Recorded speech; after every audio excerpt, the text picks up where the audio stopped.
You guys have slides? You need this? Okay. Good afternoon. Hello, everybody. I hope you enjoyed your lunch and some networking time. We're going to reconvene with our next panel. Very excited, important piece of the puzzle in the global skills gap. This is connecting credentials for lifelong learning. As we know, lifelong learning is now required for everybody. And so, but sometimes you got to instill that lifelong learning concept early on and remind people that, you got to keep learning now until you retire, basically, it looks like. And so we're excited to have this panel talk about that, at least at some level, and how do you connect your credentials to recognize that learning along the way. So we're very excited to have a great moderator from Southern New Hampshire University, Mr. Brian Fleming. Come on up.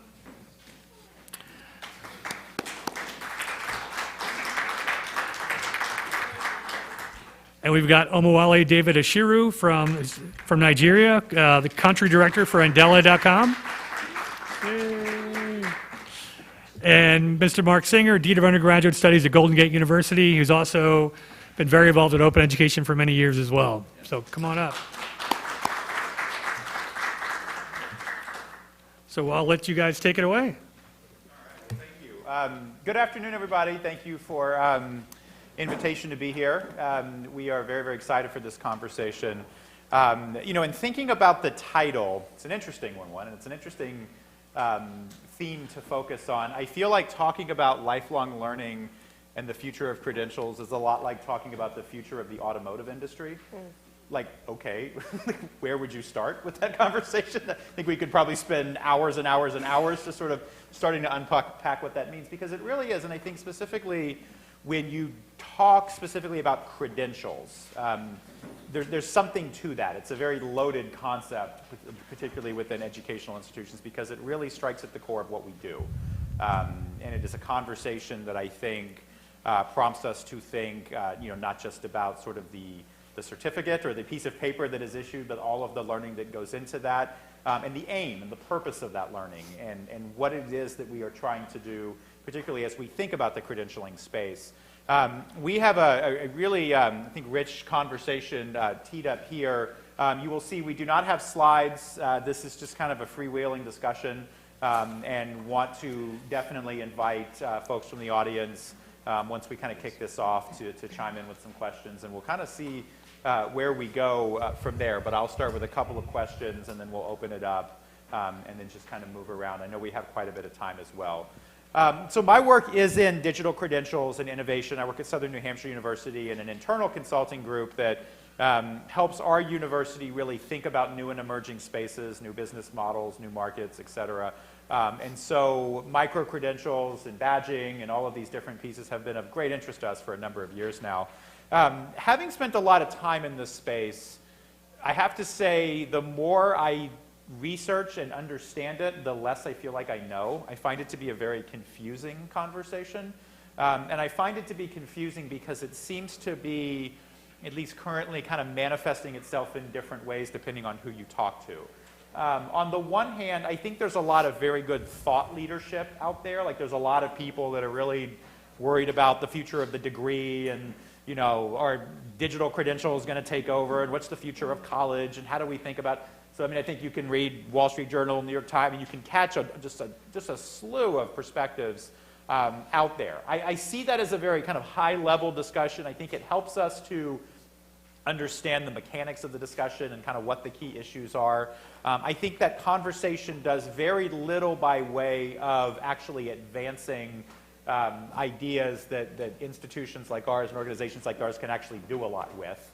And I could probably say a little bit more about that, but I think you can easily get kind of sidetracked by a lot of these big thing conversations. At the same time, there's also this kind of very in-the-weeds technical discussion that occurs. Like, how do we get all these software solutions to talk to each other, and how do we create open learning records, and how do we sort of get way, way into the weeds on kind of the digital enablement and the infrastructure that is needed both within schools and at a market level. That, of course, is a very, very important set of efforts, but that in and of itself can also be kind of confusing, particularly if you don't have like a software engineering degree. It's sometimes very tricky to understand, how do I enter into that discussion? And then I think the third piece, and it's one that I spend the bulk of my time in, is sort of more of the design-based discussion around, like, who are we trying to do this for and why? If we think about any kind of new innovation, and that's not to say that other parts of this discussion do not consider those issues, but what's the problem we are trying to solve here? Like, even if we say, you know, lifelong learning, like, we're saying that for a reason. Why are we saying that? And what exactly are we trying to create? And who are we trying to create that for and why? And so, as best we can, I really want us to kind of drill into that and really ask some very, I think, pointed but very high-level questions. And I would say questions that may not have immediate answers. But I think what we have here is a panel of folks that are trying in our own way, through our own experiments and our own kind of emerging strategies and practices, to really begin to think about how do we enable lifelong learning in a way that can lead to meaningful credentials, but most importantly can have a powerful impact on the lives of our learners, because that is why we are here. So with that, I'd say if each of you could just kind of introduce yourself, and very keen to first understand, like, what are you working on and what are the things that you're doing day to day? And with that, what are the problems that you see yourself solving in this space? Maybe we'll start with Okay. Molly. All right. Hello, everyone.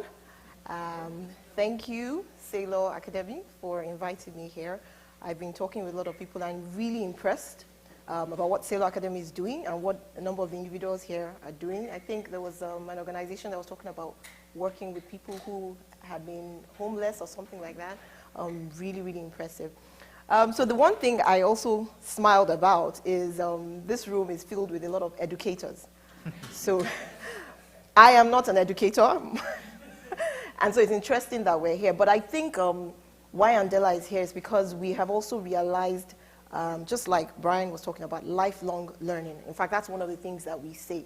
Our industry, Andela is a software engineering company. What we do at the heart of it is really just match software engineers to technology companies around the world doing great things. That's at the, at the base level. So it's basically, we like to say, brilliance is evenly distributed, but opportunity is not. And so we connect brilliance to opportunity. That's what we do. Now, but in talking about brilliance, brilliance comes prepared or not prepared. And so we observed that. We have our operations, most of our operations in Africa. We're in 6 different countries. And one of the things that we observed, so we started because there was a skill gap in software engineering technology. So in America, for instance, where you have a lot of the more digitized companies, Google, Facebook, for every 5 vacancies in software engineering, you have just 1 qualified person. So that's a major gap. And then we look at a continent like Africa, 1.2 billion people, a lot of brilliant people, software engineers and people who are not software engineers. So what we started off, we're just about 5 years old, what we started off doing was identifying these brilliant people, a lot of them young people, and we realized that given the right resources, the right environment, the right learning science, they could come from not even having a software engineering background and become world-class software engineers. And we've actually proven that. So to date, through our fellowship, which has now morphed into something else, our fellowship, which is where they come in-house, we've trained over 2,500 people who are now working, they're world-class developers working with companies through Andela, like Facebook, Google, all of that. But beyond that, through another thing called the Andela Learning Community, which is online and kind of open, we've also trained over 33,000 Africans, right, to become certified software engineers. So lifelong learning, just to talk a bit more about that, and credentials, just linking it. I always say this thing, and I hope the educators here will forgive me for saying this. You don't have to go to school to be successful, but you must always be a student, right? So you always have to be learning. And like I said, in Andela, we have seen that to be true. Why? Our field is technology, but one of the interesting things about technology that I keep on saying, unlike other industries, medicine, carpentry, where you have to have a technical skill in that, technology is industry agnostic. There's almost no industry you're involved in now that you don't need to have a base in technology, right? So technology is even almost becoming, technology skill is almost becoming required for everyone. And And so if you look at technology, now tying it back, look at technology. Technology changes literally every day. Look at your phones. There's something to update every hour. And so when you think about that, we are trying to provide technologists. You want people who are able to adapt, who are able to learn fast, because the technology changes. And so, for example, our boot camp, what we used to do, or what we would do is, if you come into our boot camp, that's before we even hire you, and someone came in at maybe a 70% level, and over the 2 weeks boot camp, sort of rose to 75%, and another person came in at 30% and rose to 60%, we would pick that second person, because it's about your ability to learn, how adaptable you are. And so those are the things that we look for, and those are the things that we also teach. One last thing about credentials. So why am I saying you need to be a student and going to school may not be as important? I'll give the Andela story, for instance. So we've had a lot of people come in to Andela, the fellowship. We always joke that we pay people to learn because they come in as employees, but they go through a rigorous process of learning. I won't go into details about that, but it's almost about 8 months.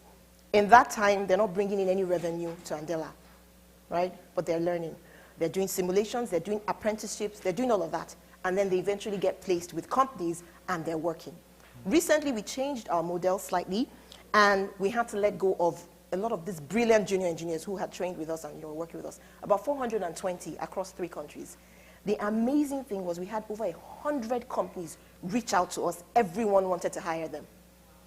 It wasn't about a certificate. It wasn't about, some of those people came to us without, just straight from high school. Some were fishermen, some were security guards, but now everybody wanted to hire them because they realized that they're going through a company like Andela meant that they had skills. And so it begins to show that it's not really, sometimes it's not about the credential. Employers are looking for what you know, and they will be looking at companies that they trust are giving people those skills. And that's what Andela has been able to do. All right, I'll stop there for now. For now. Yes. Please keep going, sir. I really wish I had gone first. How do you follow that? That covers a lot of it for me. All right, well, my name is Marc Singer. I'm Dean of Undergraduate Studies at University in San Francisco, California, Golden Gate University. And Golden Gate was established like 150 years ago, really, to train, to educate working people in the city. So what they've always done is run like night programs, correspondence programs. They apparently, just after the gold rush in San Francisco, had gold assaying classes, teaching you how to weigh and figure out the purity of, it was before my time, so I can't really give you details on that. But that's always been our focus, is really the folks who have not traditionally had access to paths to success in the Bay Area. So what I've been trying to do since I got to Golden Gate about a year ago is I'm trying to figure out how to align the institution's approach to the Bay Area's rapidly evolving needs. Not just the economy, not just workforce, but also the community's needs. And those change regularly. As you were saying, when my father went to college, he got a major in a certain subject area. He got a job. He basically stayed with that job almost his whole working career. He never had to really think about brushing up on his skills. He probably should have, but he got away with not doing it for 40 some odd years. The world that my father graduated into doesn't exist anymore, and I think that's true anywhere in the world. As you say, lifelong learning is not just the thing that's nice to have, it's an essential. We're constantly having to upskill and reskill to keep up with the rapid changes that are happening around us. And this is especially true in a place like San Francisco. I come from the East Coast of the United States, where I don't want to say it's sleepy or anything like that, but since I've been in San Francisco, I have an app for everything. Like, I could start the washing machine in my building right now using an app that's in my pocket. That's how it all is there, there are, my university has not really been responsive to this ongoing change. It really requires a lot of internal effort. It requires you to constantly be listening for what's going on outside of your doors. And then it also requires your own staff, your own people, to be lifelong learners as well. One of the things I've noticed quite a bit, and I feel like I'm trashing my school right now. I hope nobody's on the live stream watching this. I don't mean you, I mean the other people who work there, is that we talk a lot about how important it is for working people, for working adults to stay up to the level of, that's required for employment and success in the city. But we ourselves often forget that we have to do that too. We have to keep abreast of what's in our fields, what's, the technology that we're using to deliver education, things like that.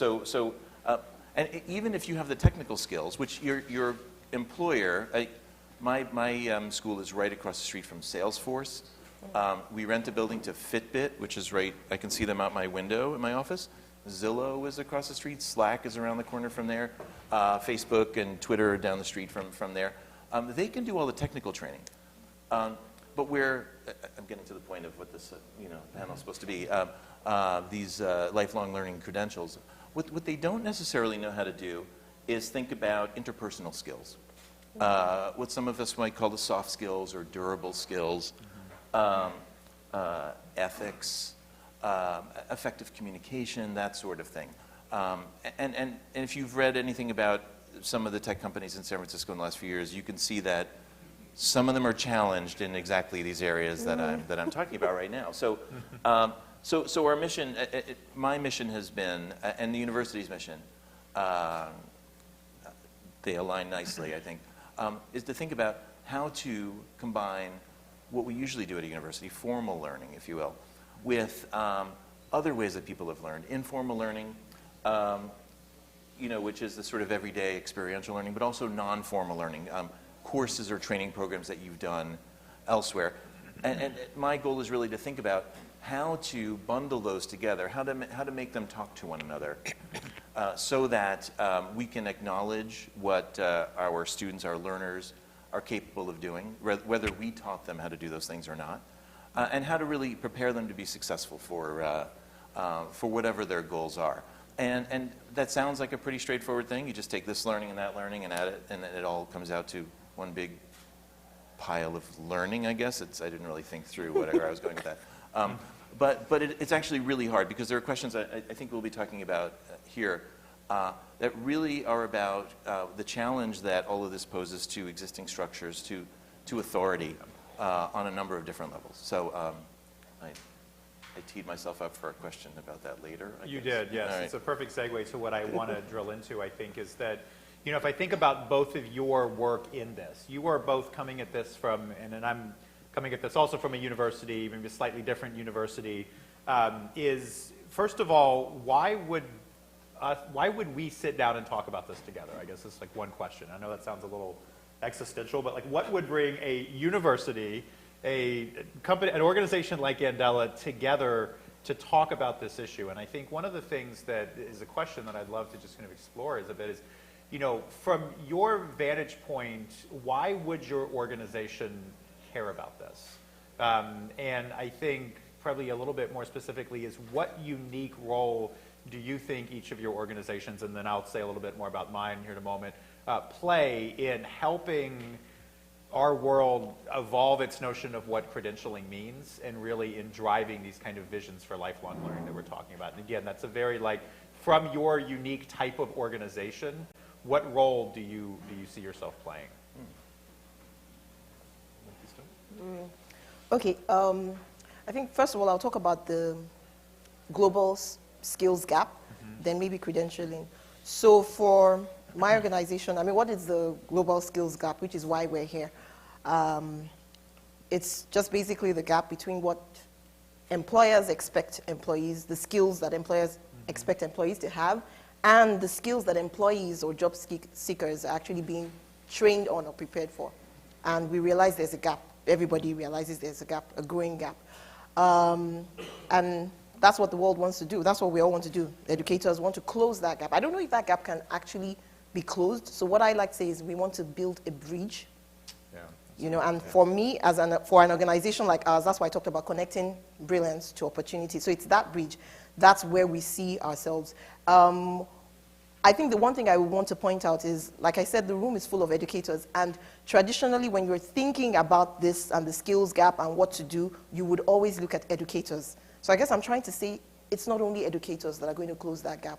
There's a space for organizations to also get involved in closing that gap.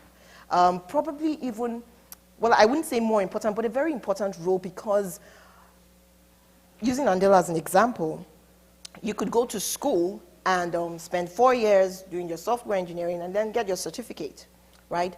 But really that certificate is, it's a paper of faith. It doesn't really prove that you can do anything. So until you actually work, the university doesn't really know if they've done a good job. But for an organization like ours, we're involved in both aspects. So we're involved in the educating, we're involved in actually doing the work, and so we can feed back. We have a feedback loop. And with that, we improve the education, which also improves what the employer gets. So for me, that's where organizations can come in and should come in to support the work being done by educators to build that bridge. In terms of credentials, like the story I just told, it's becoming obvious that that is not, and I mean, Michael said this also, that resumes and things like that, a lot of employers are not looking for that anymore. And so you want, he said something that I found really interesting. They have we're all here. He talked about the assessment, and if there was a way to just put all of that up there so that anyone all over the world can kind of see the credentials or, the skills you have. With software engineering, we have something close to that already. So I was talking with both of you earlier about a place like GitHub. If you're not a software engineer, you may not be familiar, but that is there. It started as a learning community, but there's really almost no software engineer now that if you want to get recruited, if you're not on GitHub, I mean, your chances are much slimmer. Why? GitHub shows basically your work. It shows the kind of work you can do. And it shows it everywhere in the world. So it doesn't matter that you're sitting now in one little village in Nigeria or somewhere in Australia. GitHub is there in the cloud. Anybody who wants a software engineer can see the kind of work that you are doing and you have done and use that almost as a credential to hire you. And so for our organization, those are the kind of things we encourage, open source, using platforms like that. Great. We're actually coming at this from different angles, but that's the same question we have, is that to what extent should we be bringing in organizations to help us figure out where we need to be going forward?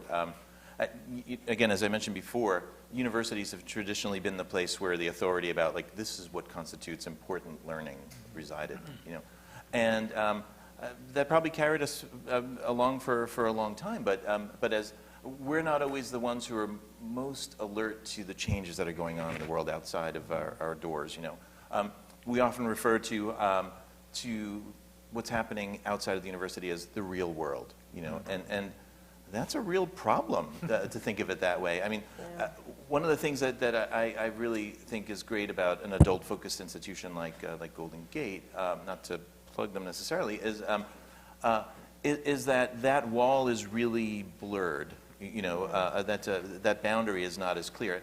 We have a lot of our instructors are people who are working full-time in the industry that they're teaching about, and we also have students who are learning about the industry in which they're already employed. So it's very much a scholar-practitioner model, if you will. But I think that wouldn't work at all unless we were acknowledging that our curriculum, our methods, the flexibility of our scheduling, that sort of thing, had to be developed in collaboration with organizations. It's not to say that a corporation should dictate the terms of our curriculum.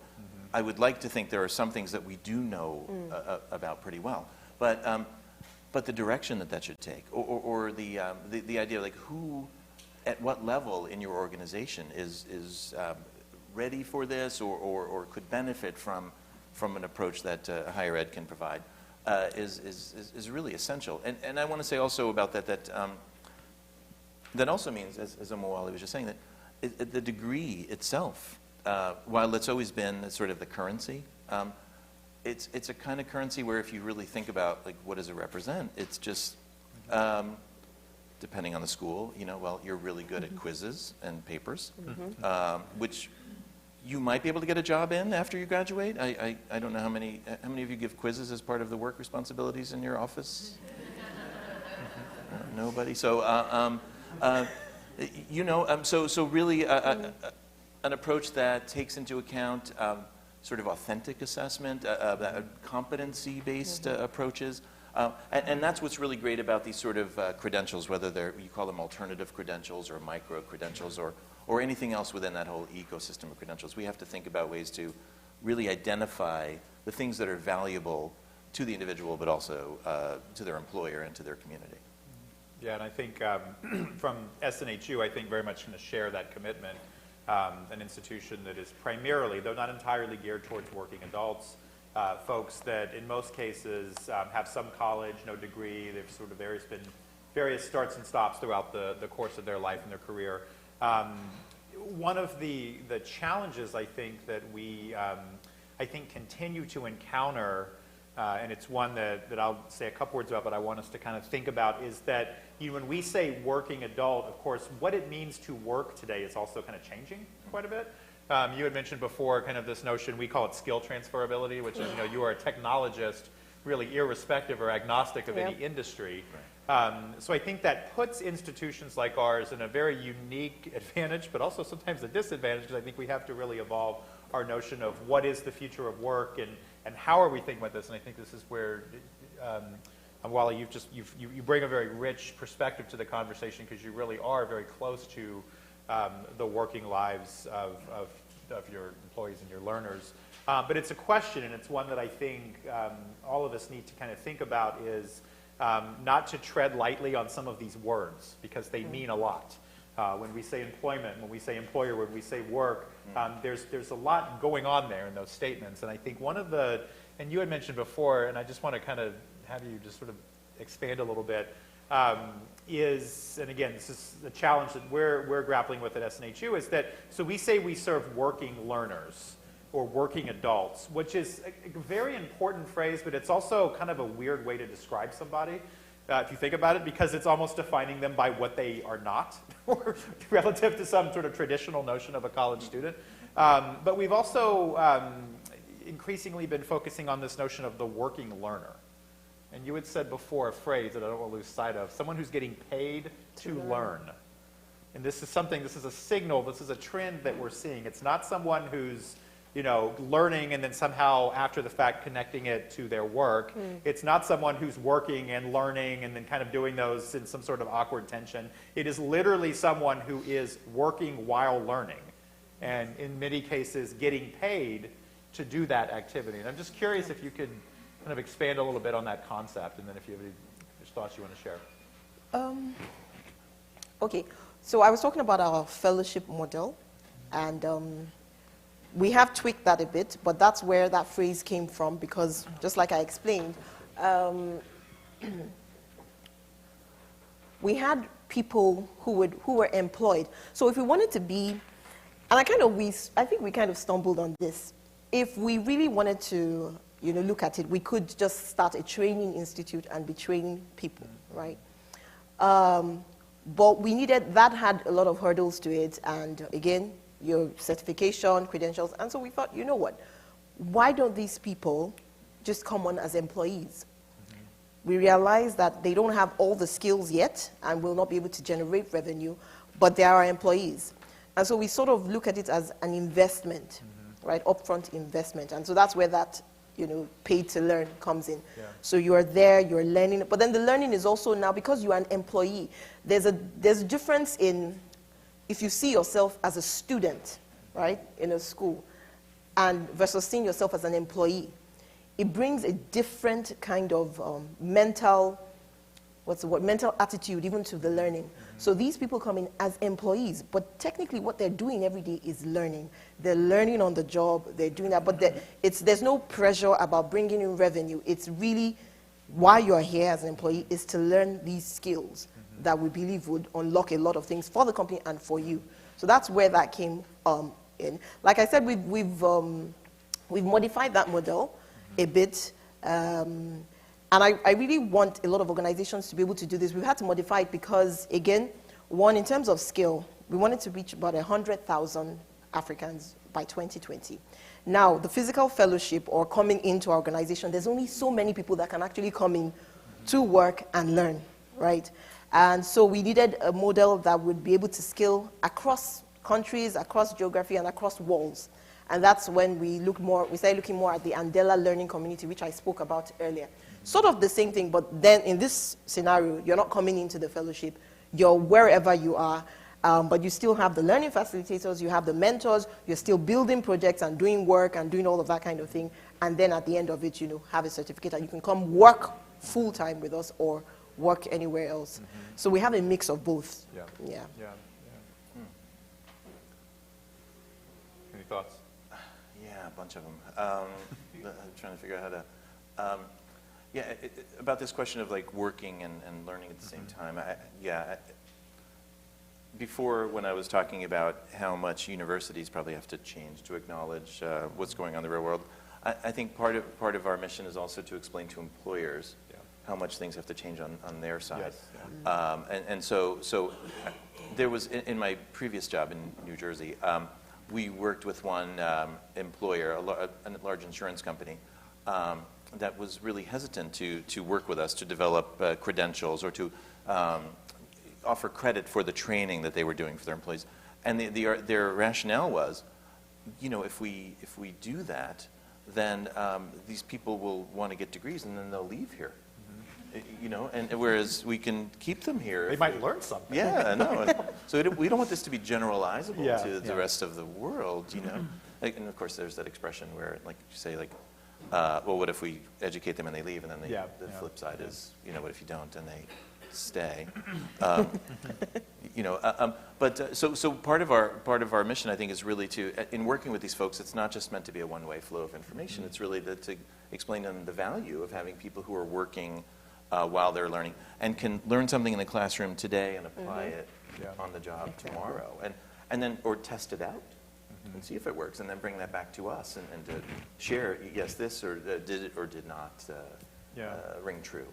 Yeah, I think it does. It raises the question of, I think it raises a number of questions. Even hearing you say kind of an insurance company, like it does help to segment even what we mean by employer, because of course that can mean many, many things. But I think at the same time, at least, and I come at this from higher ed, I think in higher ed we just get very self-critical of ourselves and we just feel like we're always wrong. When in reality, I think that colleges and universities are also in a very unique position to push their employer partners to say it's also very important that you rethink how you think of training and development and what connections you see to post-secondary training, which I think raises a question, and it's kind of the elephant in the room, it's the million-dollar question, is the future of the degree itself. Does the degree, the bachelor's degree, master's degree, an associate's degree, whatever, does that remain the currency of value moving ahead? And I know this is a huge question, and we could talk about it for days, but I think this conversation really prompts that. What are we talking about when we say credential? And as we think about a future learning world and learning models, are these largely still made up of bachelor's degrees and master's degrees, or are we looking at some more kind of distributed ecosystem of credentials that are out there? Okay. Well, both, all. I mean, from the perspective of the university, I think, the bachelor's degree is what we know, and it's how we think, and it's hard for a school to think about, what's another thing we could offer? That's a real challenge. On the other hand, I'm sure many of you saw this report a couple weeks ago. The folks from Credential Registry identified over 700,000 different credentials that are being issued in the United States, most of them not bachelor's degrees. That's happening everywhere, everything from continuing ed to licenses to various kinds of certifications. So it is happening whether we like it or not, and I think that's really the challenge. I mean, if this were a room entirely filled with academics, which it is not because Omowale's here, I would say, is this a crisis in higher ed? Do we need to think about what else is going on out there? But it's happening anyway. We're seeing Amazon offering its own training, and Salesforce also offers its own training.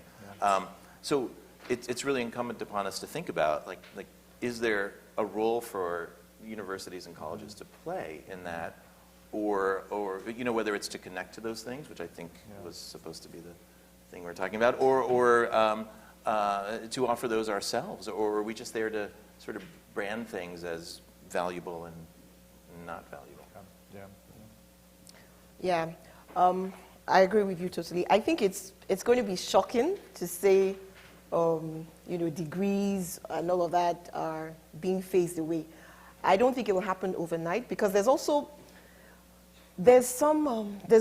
reason why we have degrees and we have certificates and all of those things, and you want some kind of validation that, well, this person actually has, even if it's just read the material, right? But just like Michael said earlier, you can have that notion theoretically, and I will speak from experience even in a country like Nigeria, where a lot of people have degrees, first degrees, and then find out that they're still unemployable. Yeah. And so they go and have a master's. So now everybody has a master's and they're still unemployed. And now everybody's going for a PhD. And, so the world is telling us something different. It's telling us that people are no longer just looking at those things. And so we can either accept that as educators and start looking for how we want to train people, how we want to validate, what should credentials look like in the future, and get ahead of that. Or we can stay in the past and still continue doing this. After a while, you may find that the people who are coming to the traditional schools, they're your customers, and just as with any business, you may find that it starts to decline. Yeah. For instance, Andela is not a university, it's not, but we found out that everybody was applying to get into Andela, and we've had over 100,000. We have an acceptance rate of about 1%. Harvard has 7%, so it's almost harder to get. But people realized that there was value in working there that would unlock further value for them beyond even going to the traditional, getting a degree and all of that. So I don't think there's a right or wrong, but the evidence, we're seeing the evidence, based on what employers are looking for, even based on what students are looking for. And I think as educators, we need to just get ahead of that and start thinking of alternatives. If I could add to that, one of the challenges here is employers will say that there's a skills gap and they need people with these kinds of skills, and there's no way to signal that right now.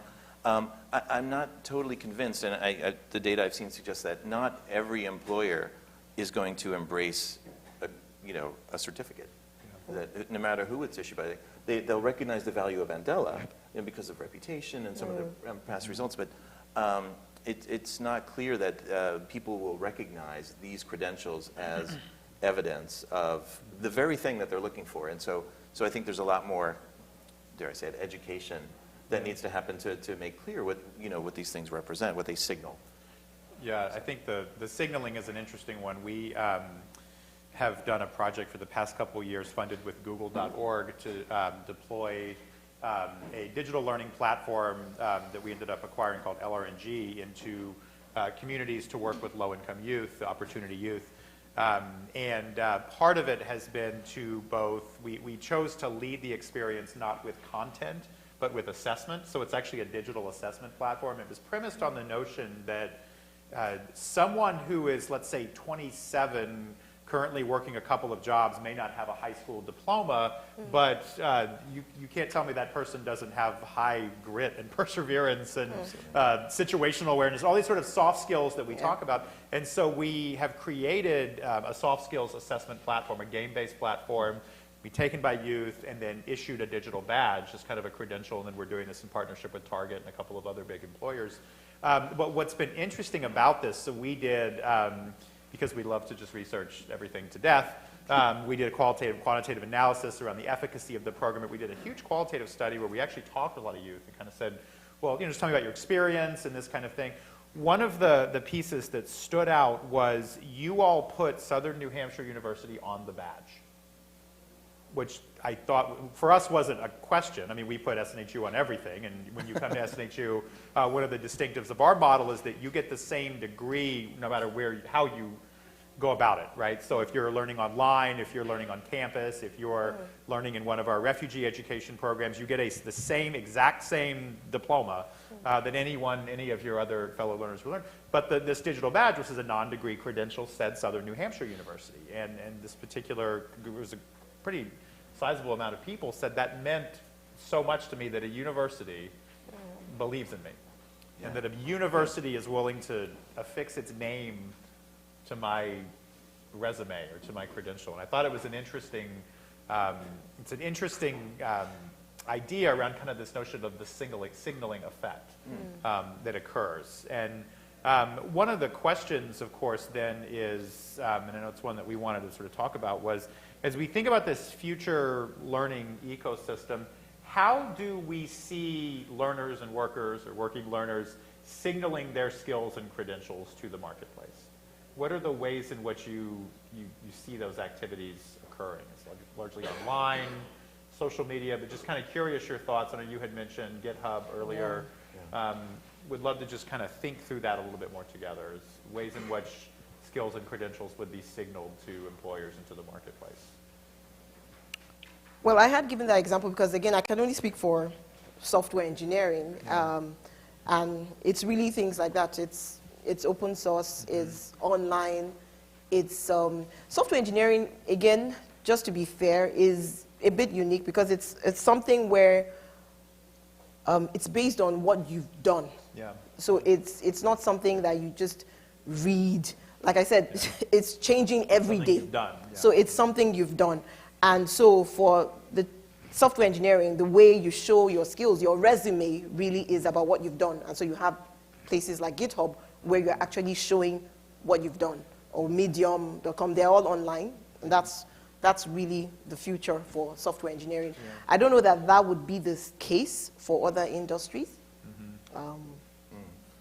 No, but I think generally other industries, as you say, a lot of industries now are tech in some way. So, so really what we've been focused on is developing online portfolios for a variety of different fields where people can link that to their social media, to their LinkedIn account, or to whatever they like. And it's a living record of the actual work that they've done. I've seen some of these badging initiatives where there's some security built into it, but you can see this is what the badge was awarded for. Yeah. You click on this and you can see here's an actual sample of the work that the person did in order to earn this credential. And and they can swap things out over time and upgrade them and that sort of thing, build on them. But it's much more informative than a B- in a political science course, for instance. Yeah, I think about that a lot with like the transcript or the resume. So like I went to Texas A&M, and if you go to look at my transcript for my sophomore year, you will see, lit, Brit, ... something. I mean, it makes no sense at all. There's no, you might be able to discern what that course was in, and you might be able to see the grade, but the record itself is completely unusable. Yes. Right? I mean, there's nothing really you can do about it, and you don't own it. Right? Yes. In fact, you have to pay for it. I think, which prompts another big issue, which is kind of the portability of these records and that piece. Yeah, I think the other thing I wanted to say is I just remember this, again, because of technology, the way people are showing their skills is different. Just like you said, before it would just be your resume. Now you have things like Instagram, right? Where people are actually showing you videos of things they've done. Yeah. And I know a lot of people that, will check your Facebook and your Instagram before even hiring you because you've put all of this in your resume. But it could be something as simple as, a chef. They would want to see some things that you actually show, and people are all about showing things, their products and the kind of things they've done and worked on places like Instagram. So I think there's going to be a lot more about show me what you've done rather than write me what you've done. I know a lot of people have gotten fired because of their Instagram accounts. That's true, yeah. Sometimes you see things you don't to the want. wise. Exactly. So you tell me things and I see what you actually are, Exactly. But we were talking about this earlier, this idea of a learner-centered approach to credentialing. I don't know, I'm sorry if I'm jumping the gun, but this idea that learners can control these records as opposed to having an institution control the records, I think is really important. And you actually see versions of this in other areas. I can't speak for every country, of course, but in the United States, there are these electronic health records that I can carry around with me and access whenever I like, regardless of where the report was. I don't have to pay my doctor to release a copy of the records. And I think there are a number of parallels that really that make sense to me in that. And also, the question, I was at another conference last week, and Beverly Oliver of Deakin University was talking about credentials as currency. So many of you have come here from another country to be here. You went to the little window maybe at the airport, and you changed your currency, and they had a way to translate that into something that was meaningful in this country, you know, or in this context or this situation. Education credentials could also do something like that, whether that's on an international basis or if it's just transferability of skills from one, from software to whatever other business you're thinking about. You know? So there are a lot of options that already exist in other areas. Yeah, and I think that gets to, and I think I'll pose one more question to us, and then want to open it up to, you guys have waited so patiently. I know you're just dying to dive in. Right. But it does also prompt the need for an infrastructure that can support these activities. And that infrastructure is as much technical as I think it is social and cultural and organizational even. And so I'm just, you know, as you think about, and I think the way I would kind of posit the question is, not necessarily in general, but from the work that you do, what is the infrastructure you feel like you need? Or, you know, if you could wave a magic wand and fix everything, what kind of infrastructure and what kind of world would we create to enable each of our organizations to do this work? And I think I can certainly speak from my organization. We continue to be very, very focused on blockchain-based approaches. Somebody said it. Yeah, and that's like itself a big term, but and I mean that more conceptually, not necessarily as a technology.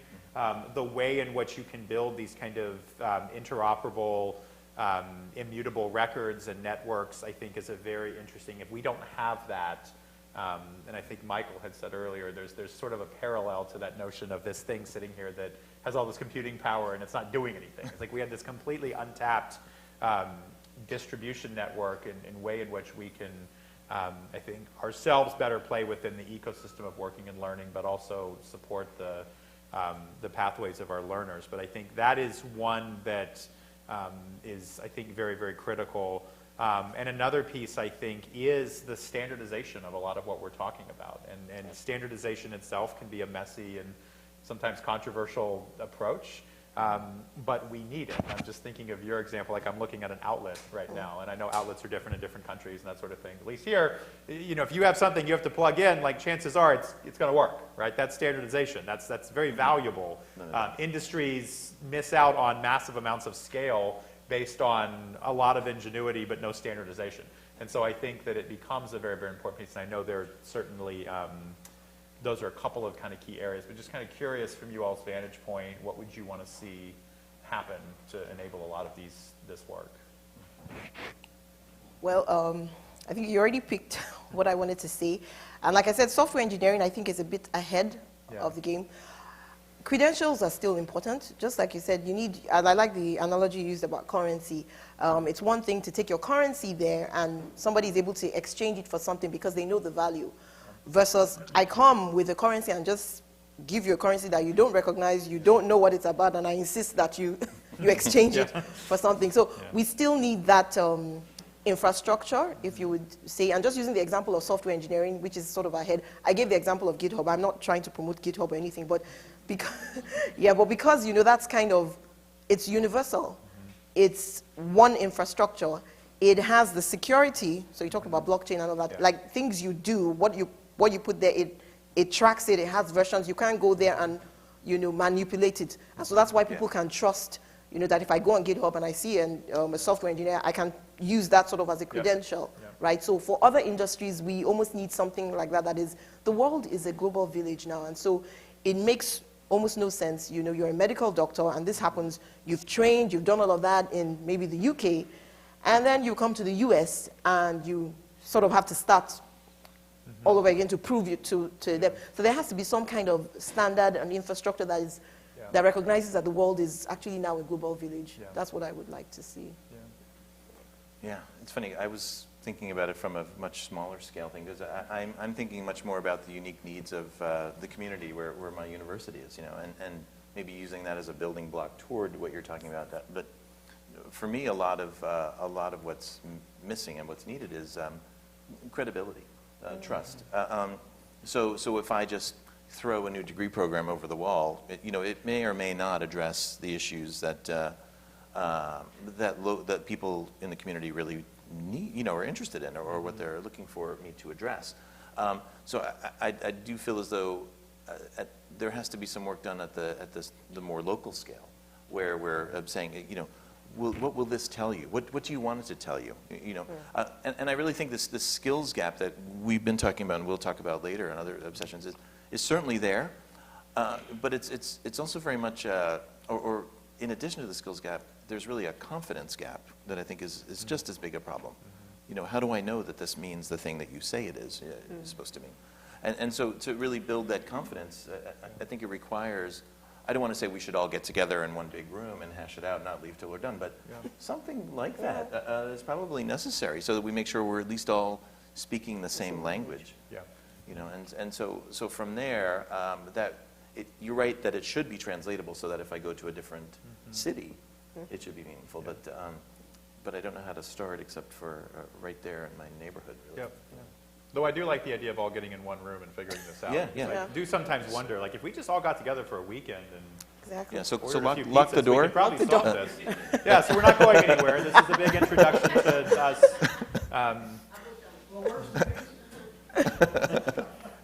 So this is great. So I think big discussion. Again, lots of moving parts. But curious questions, thoughts, comments. Oh, wow. Okay, here we go. So I'm not good at this. I don't see anybody. Whoever has the most, go ahead. And do we need a microphone? Yes, do we need a we'll microphone? He had his hand up first. Yeah, for the live streaming folks. Oh, yes. And thanks for sticking with us if you're on TV. Hi.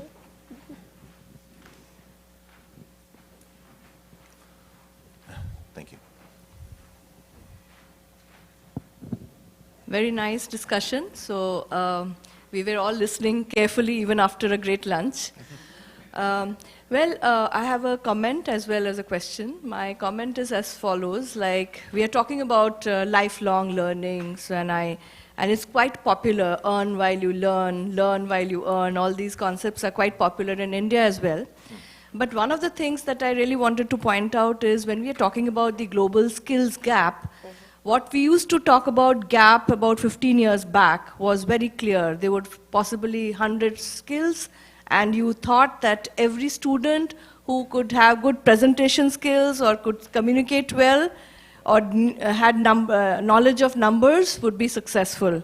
But today skills are changing. The skills that you want a student to learn now may change later. So that's where degrees come from, because I come from a typical university framework. So you need to give them the ability to do critical thinking, reasoning. So the new knowledge, they're going to create new knowledge.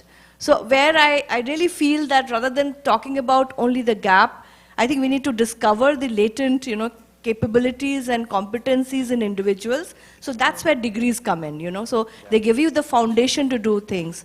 My question to you is, like, it's also happening across the world. Like, if you look at some of the popular programs like computer science are catching up. So all engineering degrees are now having at least one word of computer in it, even if you want to teach them mechanical engineering or you do some social science. But my question is that when we are looking at branding and all these exercises, how do we really know, like, for example, a company as an industry, that our industry is ready, prepared to get into the classroom?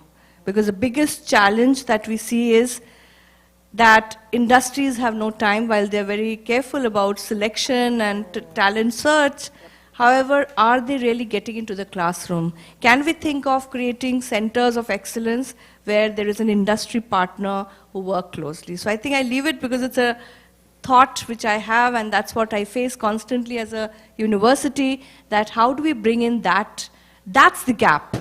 The gap is not in the students' abilities. The gap is when the industry and academic walk together and create a better world.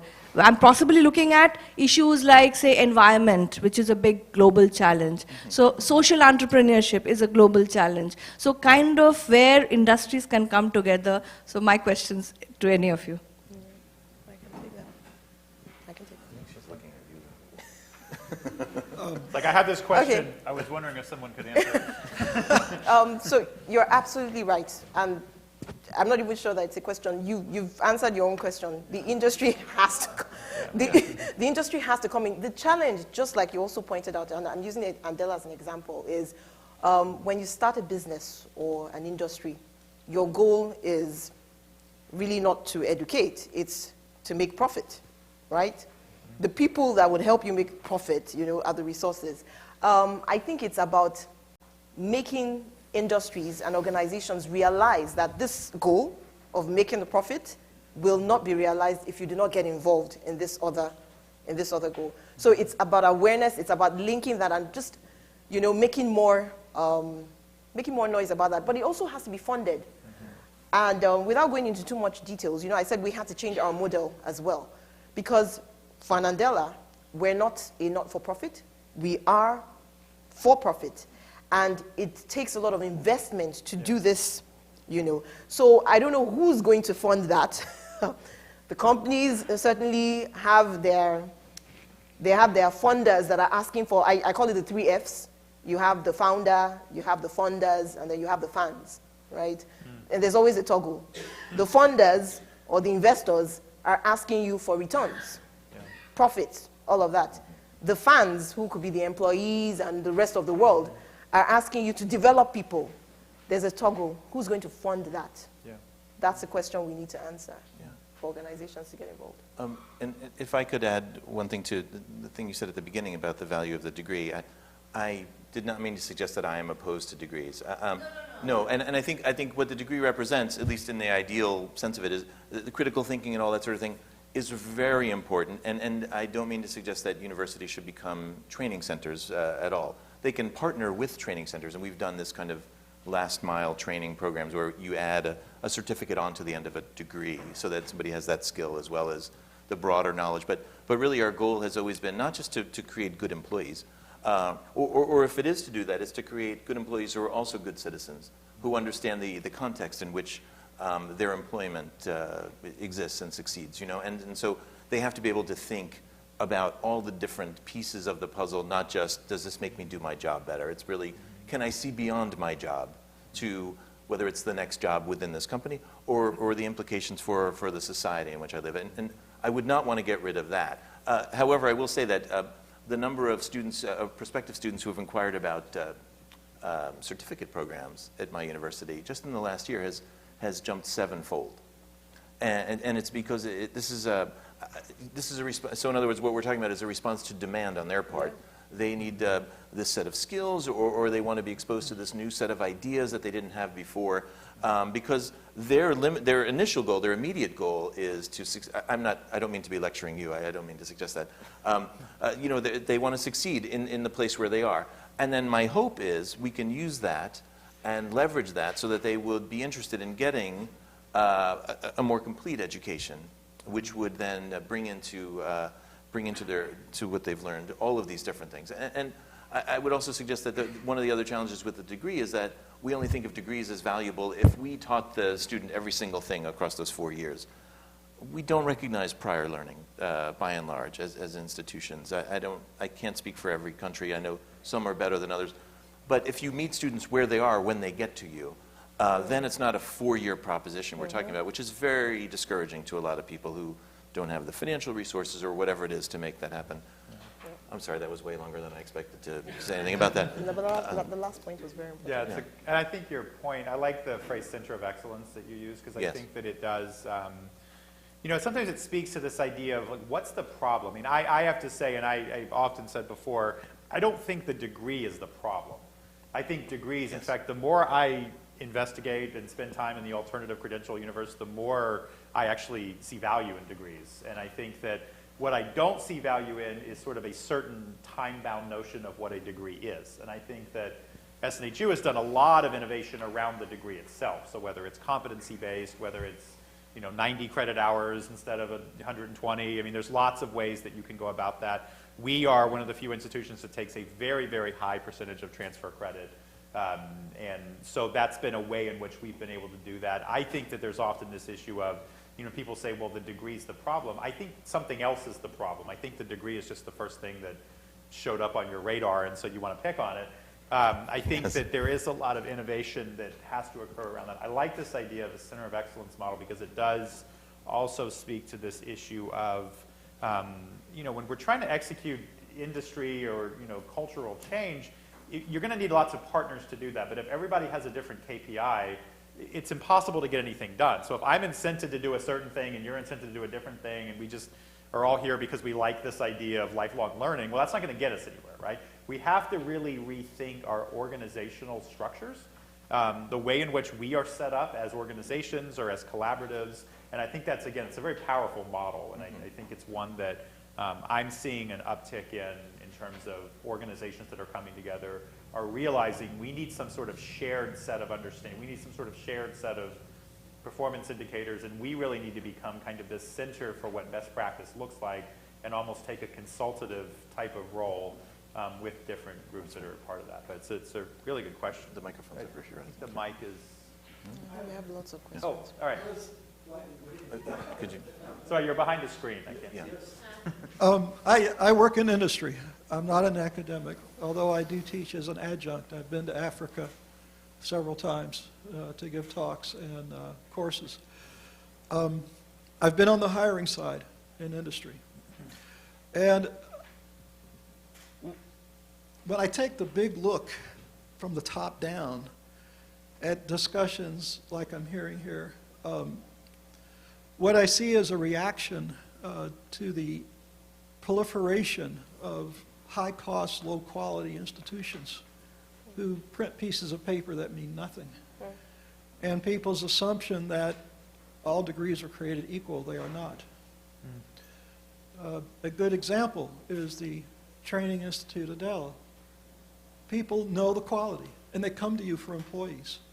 The same with other institutions that are like that. I mean, I know people 2 years after they graduate, they go, I still can't find a job. Well, look where you went. Look what you studied. I've seen companies fund degrees from institutions they will never hire from, and they'll never promote the individual. Why they do that, I don't know. But I also wanted to say that I agree with my colleague that people who only get training and don't have a good foundation in education do not last long. Now, true, industry should change. Industry's role in society is much larger than they admit. They think, oh, we're just supposed to make profit, make our investors happy. Your role is much larger than that. But what actually happens is that this person no longer, their skill that they have no longer matters. Poof, out the door you go back to Adele, get the next batch of new people. They are not going to fund the retraining of all those people. That's what actually happens. Okay. So the educational foundation enables the learner to keep learning if they'll continue to learn. In my field of work, computer engineering, you see articles a lot. Finished at 35. Your career is over. You cannot get a job because you don't have the degree. Now think, you go to college, you learn something, you go into the workforce, you don't do any continuous learning. 35 is about it. There's a half-life of about 5 years or less in this field of work because things change so fast. So the educational background of a degree program, and I've been speaking to another colleague here, why do I tell people the soft skills, the liberal arts are more important than technical skills? Technical skills are important. They're not sufficient. The education gives you those other skills. For instance, I'm not going to find a course in formal logic taught in a training program. Yet, the philosophical perspective is how I start to solve a problem. My job is not write software. My job is, here's a problem, get it solved. And they already know I don't know how. They expect to get it solved. I start from the philosophical perspective, the stuff you're going to get in a full education program. Unfortunately, a lot of colleges only offer technical, and they call that a degree. It's not enough. Okay. These are comments I wanted to make from the industry perspective. I appreciate your attention. Thank you. Thank you. Thank you. Let's go to questions. Yeah. We have a lot of questions. He had his hand up first. All right, thank you very much. What I want to say about, in terms of degree versus credentials, I'm a parent. I'm educated, but I'm a parent. But I'm not ready to tell my son or my daughter, don't go to college, because I see the value of college. I think we need to look at just what he said. We are in a world that is changing and changing very fast. Today you may be an engineer, tomorrow you may do something else. So you absolutely need, the way I say it, you need a foundation to be able to change, to make the change. So that's what I think, that's the reason why I think that it's still important to have degrees. And we are not ready anyway to give up the degrees right now. But there is another reality we are facing, especially the tech industry. The industry in large. As universities, our graduates are not ready. After graduating, they are not ready for the job market. And this is an issue that needs to be addressed. And that's where I see micro-credentials are important. Yeah. You need this set of skills, you know where to get it, and add it to your profile. And then if you want to move to go somewhere else or that job is obsolete, you can go another set of certification or skills. Yeah. So I don't think there is not one versus the other, but I think that we still have a long way to go, and I believe that we will still need having degrees, and we still need, on the work like what you're doing at Andela. Yeah. That was my short contribution. Thank you. Thank you. Two folks in the back. Yeah, we've The got gentleman at the back had his hand with the up. black coat. Yeah, the guy in the black coat.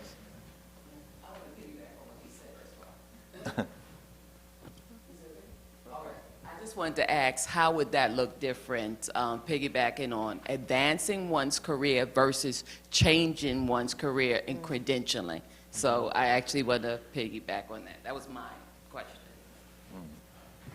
Yeah, that's actually that's actually a large percentage of our learners at SNHU, we find are folks that are either advancing careers or changing careers entirely. And so it's a piece that I think we've thought about. I think that those are entirely different populations of people. And I think that it requires a different approach depending. I think it also depends on what the career is and what the career trajectory is, because I think to your point earlier, one of the things that we're observing, and I think the technical term is skill transferability, or you may have someone who is an HR professional who is just as qualified to work in data and analytics, because that's mostly what they do all day anyway. And I think it's a matter of sort of helping them understand what skills they already possess. I think the issue there is that it's not so much the credential itself, it's more the skills that person already has. But I think that it's certainly an issue, but again, I think just one of the things that we've observed is that those are actually two very different populations of learners, and that it does require a different approach. Yeah, and there's another category I would add as well. There are people who are not necessarily advancing nor changing their career, they just want to have more control over their career. So there are a lot of people, especially, I don't know that this is unique to the Bay Area, but in San Francisco, there are a lot of people who are in the gig economy, and they want to be more in control of their own destiny. And so I'm not sure, they fit into both your categories, I guess, but they're a whole separate category for us. Still time for the folks? Where's The the mic? gentleman, Yeah, she's taking it back there. no, the man in front of the camera. Thank you for bringing up these ideas and these thoughts, and I really appreciate your comment about what problem are we solving. And so I want you to imagine you have a 10-year-old sitting at home, and you have to forecast in the next 10 years the 6 problems the world will have and the 6 skills that young person will need to have to solve those problems. If you could do that, what would they be and why? 6? 6? 2? 1? Pick one. That's a very specific number. Yeah. I like the number 6. Maybe we take more questions first of all. Okay. You're asking that question right now for us to answer. Yeah. Oh, gosh. I'm really bad at predicting the future. I mean, I've been wrong pretty much every time I've tried it. But because of that, the thing I always emphasize is flexibility and adaptability. Yeah. And so what you mentioned earlier about critical thinking, to me, is the crucial skill. And I do feel as though that's, if anything is timeless, and I'm probably wrong about this, because 5 years from now we're going to say, oh, critical thinking is not important anymore. But right now, to me, that is the thing. And that will allow students, learners, people, to have a lot of control over their futures. And that's, Yeah, okay. Maybe just to add to that, I already said that earlier, what you just said about I took it from her. No. She wrote it down right here. That's not what I meant. I meant I'm just giving the practical example of, when people come to the boot camp, if you're able to learn, because the world is, that's the one thing that is now constant. The world is changing so fast. Yeah. So your ability to adapt and be flexible is a skill that is really, really critical. Same thing with, when we look at technology, I mean, technology is literally taking over the world. There's a study that was done by LinkedIn that says in the next 3 years, 2020, 75 million jobs will be displaced by technology. But the interesting thing is that in that same period, 133 million jobs will be created by technology. Yes. But it's going to look very different. So what's happening now is the routine tasks that you're doing and all of that, they're being automated. AI is doing all of that, right? So anything that is repetitive, routine, but the ability to now take that information, sit down, have a discussion, call it critical thinking or whatever, human beings are still going to have to do that, or are still doing that. So that skill is really important. So you want to focus less on the routine, task-oriented things, which again, not to knock down degrees, but in a way, that's kind of what the focus is in a lot of the 4-year programs. This is, this is how it's done, and very fantastic. But your ability to be able to, those things will be automated. Radiologists, I just saw a study, and I don't know if there are any radiologists here, but a radiologist normally would look at an X-ray, interpret it, and there was an algorithm that was created. They compared it to the human radiologist. She went through, and I watched this, she went through about 250 cases. It took her six days. The algorithm went through 670 cases in 3 hours, and the results were more accurate than the person.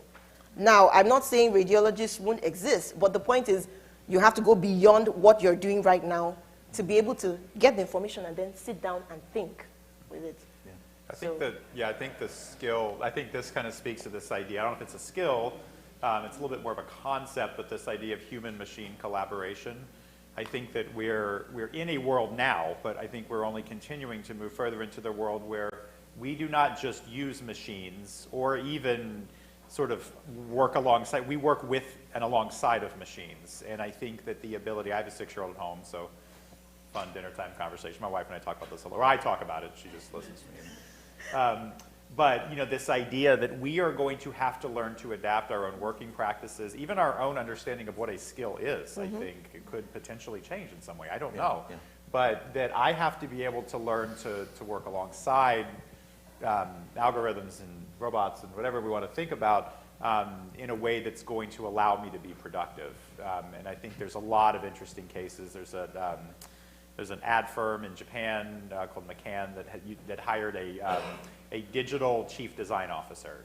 It's an AI bot, basically, that they use and collaborate. So this is happening. This isn't some future thing. Yeah. And I think that, so now you have a team of people. It's a very interesting case study. It's kind of like a Harvard Business Review case study of a group of folks like ourselves sitting around the table now working for a bot, like as my boss or as my creative talents that I have here in-house. How do we do that, and how do we do that well? So I know there's some other questions. Yeah, let's take. Yeah. I think that we already have. Closer your mouth.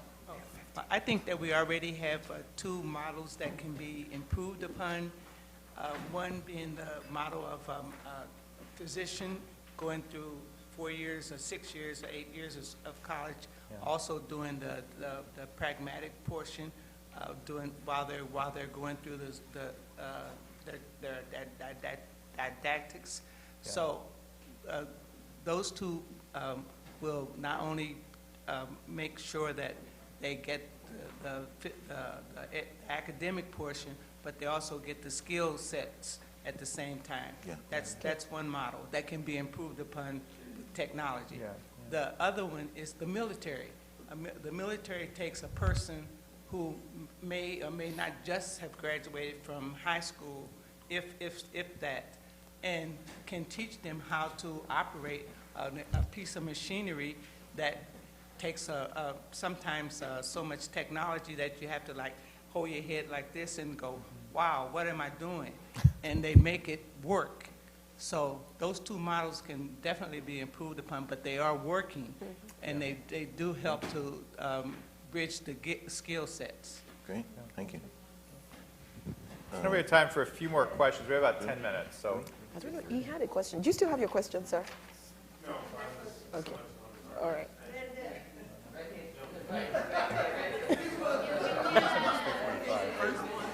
I guess they'll come in and stop us. They changed it. I think we can. Oh, okay. I think we can stop. I have two questions kind of dealing with the future of employment and skills and such. First would be, as we've talked about portfolios being a major part, do you ever think there'll be a means method of standardizing the format of portfolios and standardizing the means methods that they're assessed? And do you think that'll come from the corporate world or from the training world? Because trainers will be the ones who teach people how to make those things, but then people at the corporate level will decide how they're used. The second question is, do you think in this age and realm, the concept of an apprenticeship is no more and non-existent and useless? No, just the opposite. The opposite. Yeah. The opposite. No. So the room has a view on that. Yeah. Yeah. Well, Adele is Yeah, proving yeah. that, Apprentice. That's what they do. Yeah. we talked this morning about capitalizing on informal apprenticeship. Yeah. Yeah. It's definitely not pathetic. Okay. Yeah, again, I think the issue is, again, it's again, if you say apprenticeship, like, what do we mean by that? And I think that concepts themselves can evolve. I mean, I see it as being more relevant and more prevalent, quite honestly, than ever. I think, of course, that it changes.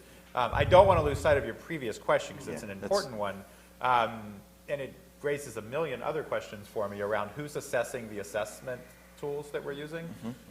This happens a lot in things like personalized learning and adaptive instruction and things like that. Like, who is actually assessing the value of these assessments? And the answer to date, for me at least, has been very few people or organizations, but there are activities out there to do that. But I think that it does come down to kind of who are the stakeholders involved and who has kind of the most skin in the game, I guess would be one question. I see a lot of that activity happening at the corporate level, just because I think the way in which, at least certain portfolios and so forth are tied to hiring, I think there's a stronger incentive structure. I don't see that happening, at least in higher ed, as often or as rigorously as it probably should. I think we tend to take a very passive view towards the ed tech world or through the employment tech world. We sort of let these tools just happen to us and we use them and we don't really know what they do or we don't fully understand their reach and their efficacy.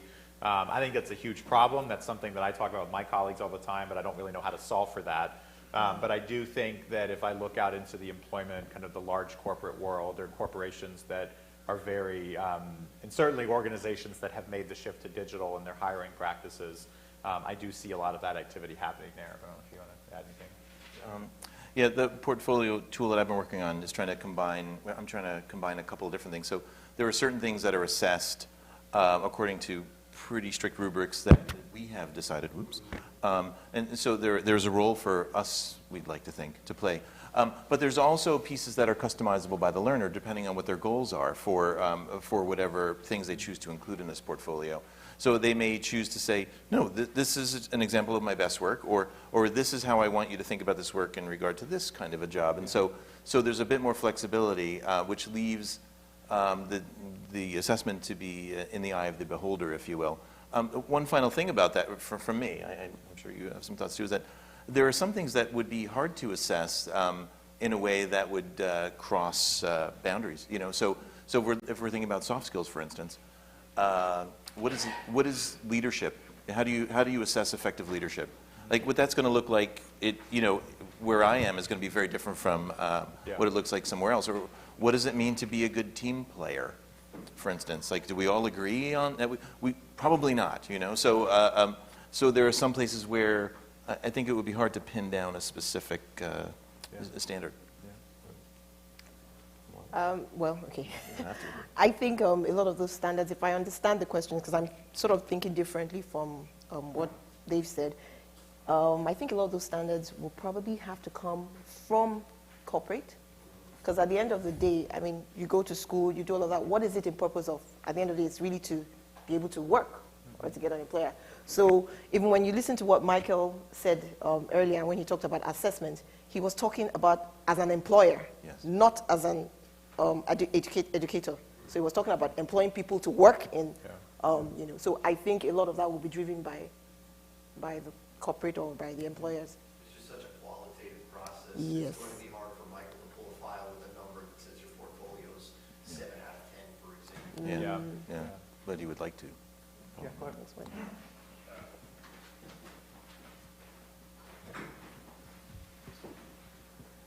To dig down a little bit into that question on the assessment of the soft skills and the critical thinking or leadership or teamwork skills, flip that around a little bit on that side is how do you teach, how do you train, how do you have students or employers, workers that don't have those skills or may not have that ability? How do you do that? What's the curriculum to get students to where they need to be on those soft skills? What experiences can you do on that? Okay. If anybody has any solutions. Yeah, okay.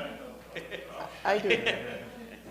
So, well, not everything, but we do we do focus. Like Andela, do you want to handle Yes. that? Do you want to, No, the reason I was interested in that is because that's one of the things that we actually say Andela is a differentiator in.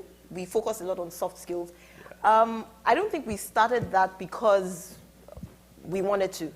The model of our business is we work remote, right? And a lot of those, okay, well, first of all, we're software engineering. At the heart of software engineering, it's problem solving. If, then what? If, then what? So just by going through the rudiments of coding, which really, even if you're not a software engineer, it's a very good way of, you know, getting problem solving skills. So just by going through the rudiments of coding or introduction to programming, you are forced to learn how to think, if this, then this. If this, which is a problem solving skill. Then because we work remote, we have to focus a lot on communication. What does that mean? We work, so our employees are in their home countries and they're working with clients that are in, the different country. And they're not leaving their home countries. What that means is your communication is extra important. So if we were sitting down here and we had to work, you have the advantage of, you know, seeing my body language, using signals. But when the person is not there, you learn to over-communicate. And by over-communicating, you learn communication skills. So simple things like we use Slack. Any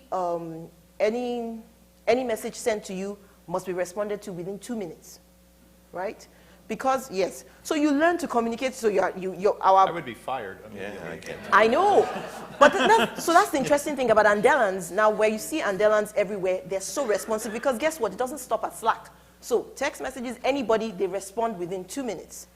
Because we use remote, we're using Zoom, you know, one of the things that we have to do, it's locked in with time, you can't be late for any meeting. So you hear things like Andelans are never late. If you're 1 minute late, the apology that goes into that, you would think the person started a war. By extension, that goes beyond the work. Andelans are just never late anywhere.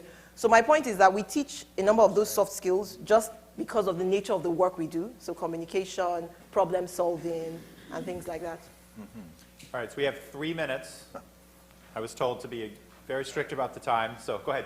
Kudos, is it Omowale? Yes, Omowale. All right, kudos, and I'm going to say yes, yes, and if you want to teach soft skills, the teamwork that's necessary in technology is unbelievable. Exactly. So STEM Right. is actually a fabulous place to teach soft skills. Yeah. The actual exercise of going through it, because if this thing doesn't work, you all know it. Yeah. So if anybody didn't communicate with the battery guy or the CPU guy didn't do their job, or Gail didn't do their job and communicate, you know the result. Exactly. And so the rubber meets the road in a lot of STEM exercises, and that really forces those teams to get those skills to the premium, to the best. Google had a study in 2017 called Project Oxygen, where they went through and they said, hey, what makes our managers successful, right? And actually, this even goes down to the employees themselves. And no surprise to the people in this room, soft skills were on the top of their list. So to all of us who think that we can assess those soft skills, if they're on Google's list, I can assure you, one, that they're not easy to get, and two, they're really important. So if Google hasn't badged them yet, what makes us think we can badge them? So I'd love to end the session literally on that, because that's a very good phrase. Yeah. Yeah, I mean, it does, and I think that it provokes a lot of questions. What we've talked about a lot today, just to kind of distill, is the role of the big four, these big kind of tech behemoths, and what are they doing, what are they up to, what are they thinking, what are we already seeing? I think definitely plays a role. I think we've also talked a little bit about there's kind of a halo effect around certain organizations that can create some change and some signal of quality, which I think is also a very important piece. But I think we've also surfaced this as a very complicated space. And I'm leaving with a lot more questions that I had answers, and that I think is the goal of any good session, and that's why we come here. So, so thank you all so much. It's been a great conversation. Thank you. All right. All right. So that makes your question a rhetorical question. But a good one.